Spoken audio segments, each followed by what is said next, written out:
وما خلقت الجن والانس الا ليعبدون۔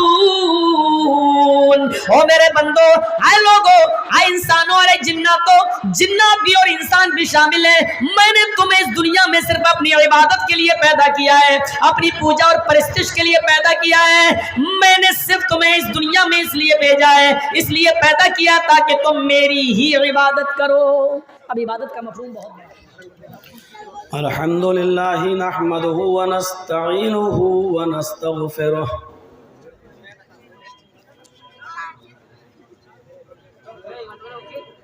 ونعوذ باللہ من شرور انفسنا ومن سیئات اعمالنا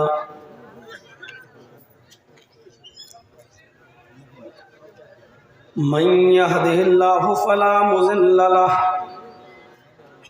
ومن يضلله فلا هادي له وأشهد أن لا إله إلا الله وحده لا شريك له وأشهد أن محمدا عبده ورسوله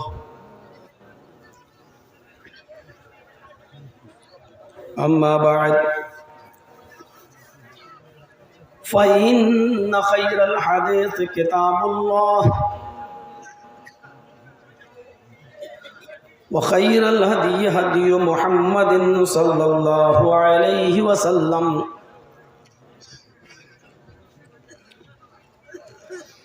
وشر الأمور محدثاتها وكل محدثة بدعة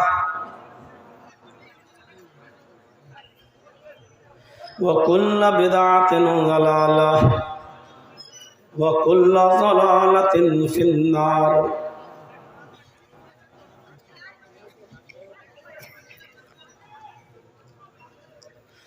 أعوذ بالله من الشيطان الرجيم،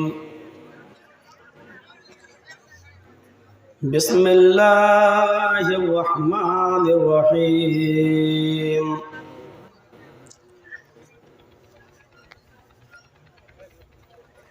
وَلَقَدْ بَعَثْنَا فِي كُلِّ أُمَّةٍ رَسُولًا أَنِ اعْبُدُوا اللَّهَ وَاجْتَنِبُوا الطَّاغُوتَ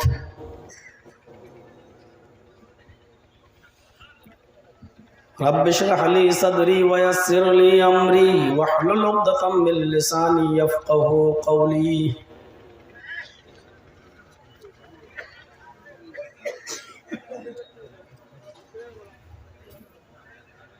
اس اجلاس کے صدر محترم،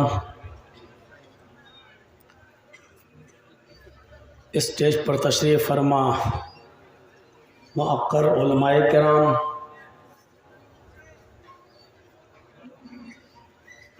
معزز سامعین حضرات، پردہ نشین اسلامی خواتین، پیاری ماں اور بہنوں، قوم و ملت کے لائق بر نوجوانوں، مستقبل کے ہونہار عزیز بچوں،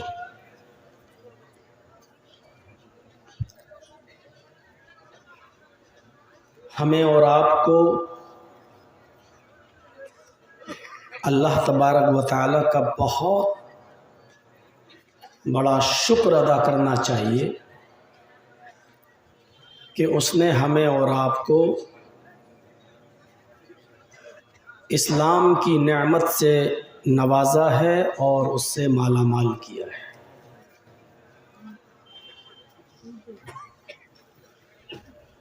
سب سے بہتر مذہب اس نے ہمیں اور آپ کو دیا ہے اور اس کا پیروکار بنایا ہے۔ اس پر ہم اللہ تعالیٰ کا جتنا بھی شکر ادا کریں وہ کم ہے، اور ہمیں اور آپ کو اس بات پر بھی اللہ کا شکر ادا کرنا چاہیے کہ اس نے ہمیں اور آپ کو قرآن کریم جیسی ایک عظیم نعمت سے ہمیں اور آپ کو نوازا ہے۔ قیامت کی صبح تک جو کتاب اپنی اصلی شکل میں محفوظ رہے گی اور قیامت تک پیدا ہونے والے تمام لوگوں کے لیے وہی ایک دستور العمل ہے، دستور الحیات ہے۔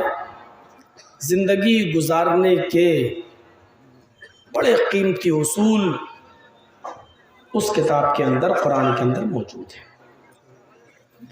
ہمیں اور آپ کو اس بات پر بھی اللہ رب العالمین کا شکر ادا کرنا چاہیے کہ اس نے ہمیں اور آپ کو جناب محمد رسول اللہ صلی اللہ علیہ وسلم کا امتی ہونے کا شرف بخشا۔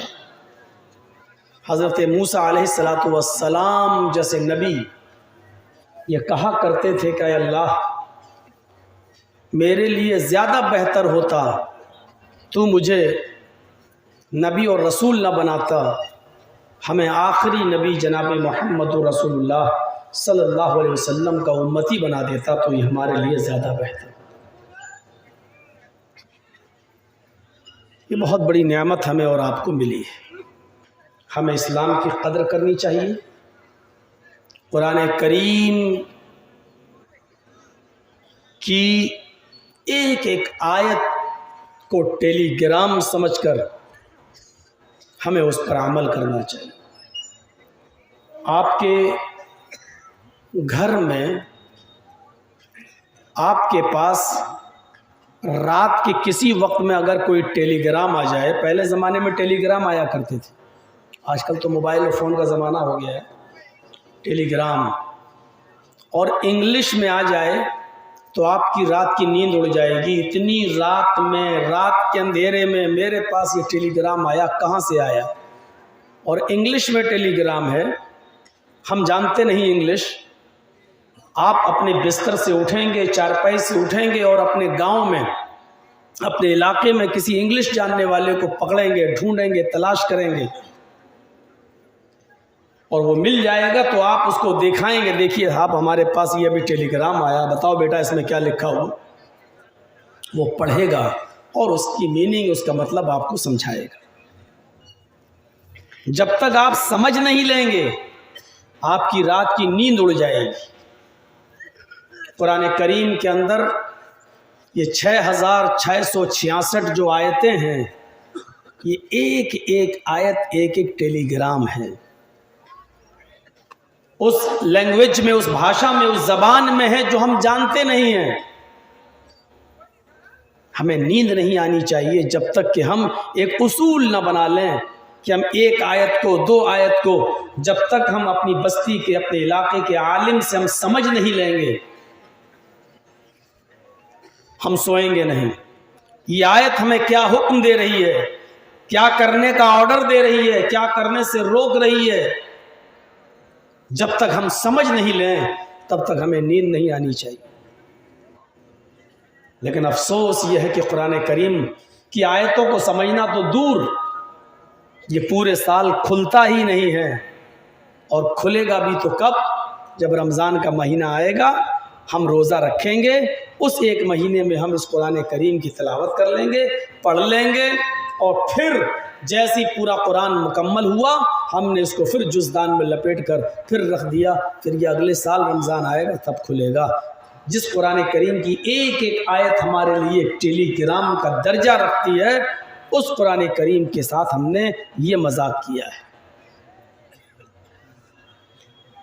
جناب محمد رسول اللہ صلی اللہ علیہ وسلم کی آمد اللہ رب العالمین کا احسان عظیم ہے۔ دنیا کی کسی بھی نعمت کا تبصرہ قرآن میں پڑھ لیجئے، آپ کو کہیں نہیں ملے گا اللہ رب العالمین نے کسی بھی نعمت کے نزول نازل کرتے وقت یہ کہا ہو کہ ہم نے تمہارے اوپر احسان کیا ہے۔ یہ سورج جو ہماری موجودہ زمین سے 9 کروڑ 30 لاکھ میل تقریباً اتنی بلندی پر ہے، جس سورج کی گرمی زمین پر پڑتی ہے 1 crore 40 lakh degree centigrade گرمی اس سورج کے اندر پائی جاتی ہے۔ اس سورج کی گرمی سے ہمارے کھیتوں میں اناج پکتا ہے، ہمیں اس سورج کی جتنی گرمی چاہیے اپنے جسم کو تر و تازہ رکھنے کے لیے، فریش رکھنے کے لیے، اتنی گرمی ہمیں مل رہی ہے. لیکن اللہ تبارک و تعالیٰ نے جب سورج کی تخلیق کی اور سورج کی روشنی ہمیں دی تو صرف اتنا کہا وجعلنا سراجا وہاجا، لیکن یہ نہیں کہا کہ میں نے تمہارے اوپر بہت بڑا احسان کیا ہے. پورا قرآن پڑھ جائیے. چاند جو ہماری موجودہ زمین سے 2,40,000 میل کی اونچائی پر ہے، لیکن اللہ نے یہ نہیں کہا کہ ہم نے چاند دے کر تمہارے اوپر بہت بڑا احسان کیا ہے. گورنمنٹ ہمارے کھیتوں کو پانی دیتی ہے تو اس پر ٹیکس لیتی ہے، بجلی کی روشنی دیتی ہے، لائٹ دیتی ہے تو اس پر ٹیکس لیتی ہے. آپ کے گھر میں لگا ہوا میٹر بتا دیتا ہے کہ آپ نے کتنی بجلی خرچ کی ہے.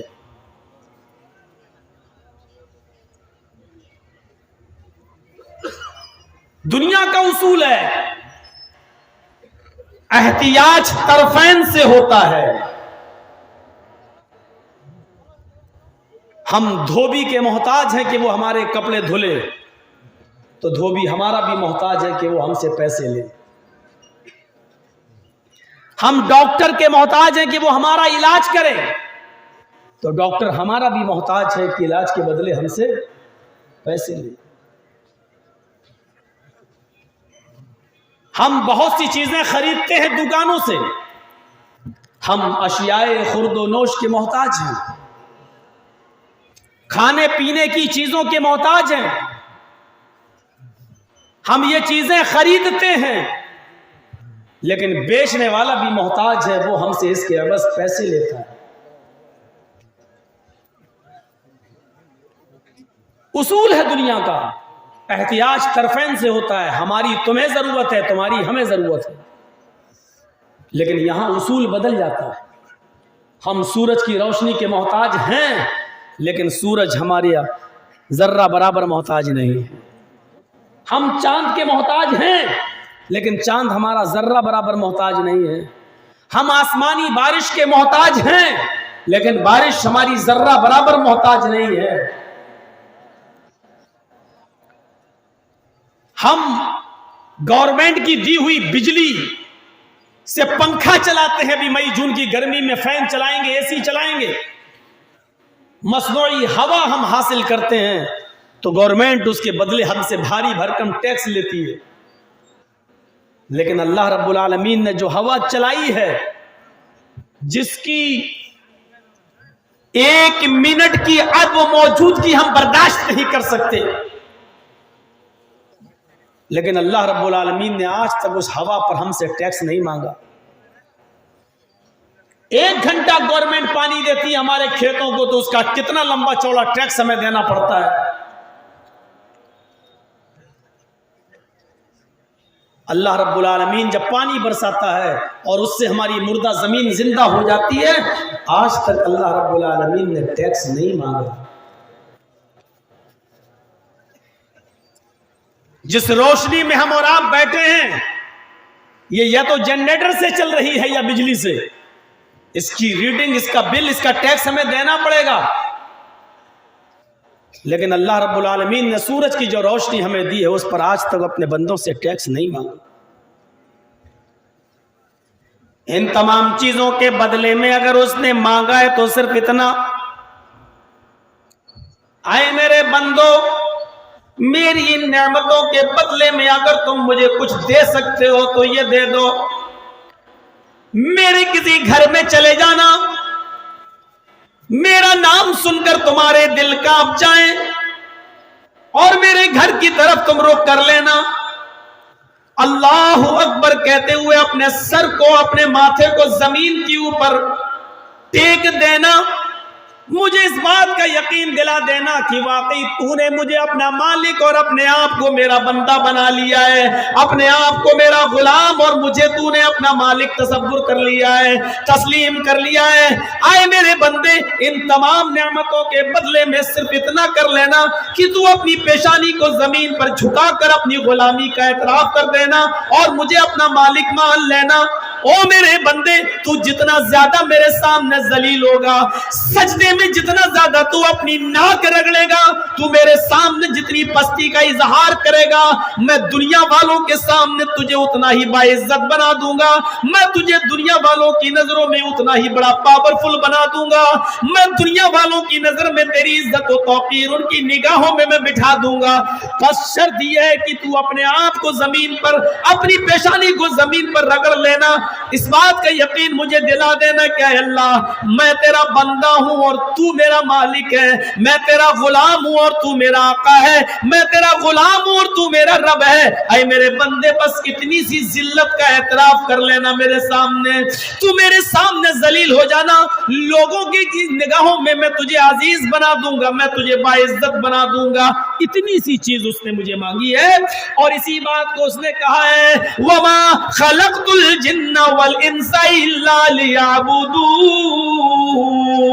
او میرے بندو، اے لوگو، اے انسانوں اور اے جناتوں، جنات بھی اور انسان بھی شامل ہے، میں نے تمہیں اس دنیا میں صرف اپنی عبادت کے لیے پیدا کیا ہے، اپنی پوجا اور پرستش کے لیے پیدا کیا ہے۔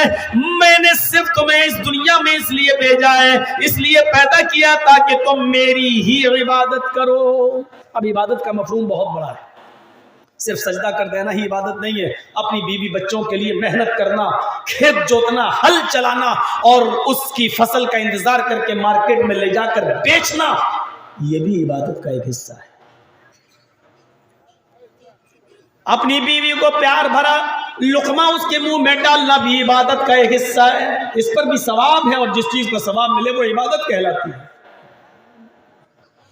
راستے میں کوئی پتھر پڑا ہوا ہے یا کیلے کا چھلکا پڑا ہوا ہے، آپ کی نظر پڑ گئی ہے، اب آپ کے اوپر ضروری ہے کہ آپ رک جائیے، موٹر سائیکل پہ تو رک جائیے، سائیکل پہ تو رک جائیے، پیدل ہو تو رک جائیے، اور اس پتھر کو، اس کیلے کے چھلکے کو، اس کانٹے کو راستے سے ہٹا دیجئے، اس پر بھی ثواب ہے۔ یہ مت دیکھنا کہ اس راستے سے صرف مسلمان گزر رہے ہیں اس لیے ہٹا رہا ہوں، غیر مسلم بھی گزرے، بوڑھا بھی ہو سکتا ہے، بچہ بھی ہو سکتا ہے، ایک عورت بھی ہو سکتی ہے، کوئی بھی پھسل سکتا ہے۔ انسانیت کا تقاضا یہ ہے کہ آپ اس کو پھینک دیں، اس کو بھی ایمان کا ایک حصہ قرار دیا ہے۔ اللہ کے نبی جناب محمد رسول اللہ نے فرمایا الایمان بضع وسبعون شعبہ، ایمان کی 72 سے زیادہ شاخیں ہیں، 70 سے زیادہ برانچز ہیں، ان میں سے سب سے افضل